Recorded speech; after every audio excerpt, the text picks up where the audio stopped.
孩子们想吃炸鸡排，不用出去买了。今天教你如何在家做炸鸡排，外焦里嫩，越吃越过瘾。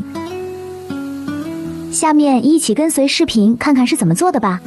首先，我们准备1块生姜，先用刀拍一下，拍好之后，我们再改刀切成小块。切好之后，装在大碗里面。再准备几根小葱，同样用刀拍几下，再改刀切成葱段。切好之后，装在大碗里面。这个时候，我们往大碗里面加入适量的清水，用手抓出葱姜水。抓好之后，先放一旁备用。我们再来处理一下鸡胸肉，先用刀从中间对半片开，然后再用刀背轻轻的敲打，这样处理过的鸡胸肉吃起来更加的鲜嫩入味。敲成视频中这样子就可以了。然后把全部处理好的鸡胸肉放在大碗里面。现在我们给鸡胸肉腌制一下，先放入1勺蚝油、1勺生抽、1勺胡椒粉、1勺料酒、1勺食用盐，最后倒入我们调的葱姜水，然后下手给鸡胸肉抓拌均匀，多抓拌一会，让鸡肉充分的吸收料汁。抓拌均匀后，放一旁腌制30分钟。接下来我们调一个面糊，碗中打入1个鸡蛋，用筷子搅散，搅拌成鸡蛋液。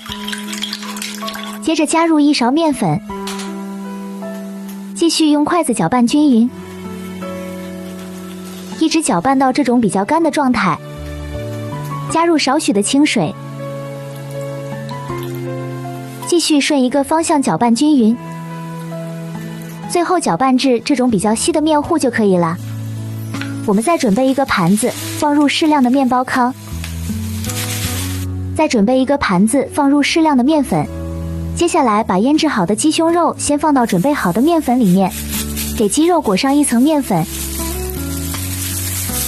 把裹好面粉的鸡胸肉放到面糊里面，再均匀的裹上一层面糊，然后把裹好面糊的鸡胸肉放到面包糠里面，再均匀的裹上一层面包糠，用手按压紧实一点，防止面包糠掉落，最后裹成视频，这样就可以了。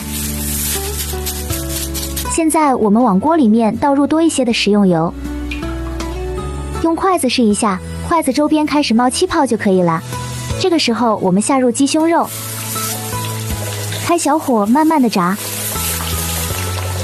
下锅后先不要着急去翻动，等底部炸定型后再翻一面过来继续炸，一直炸到鸡胸肉金黄就可以捞出来了。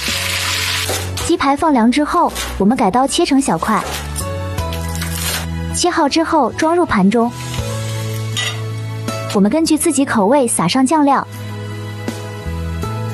太香了，如果你也喜欢就收藏起来试试吧。好了，今天的美食视频就分享到这里了，我们下期再见。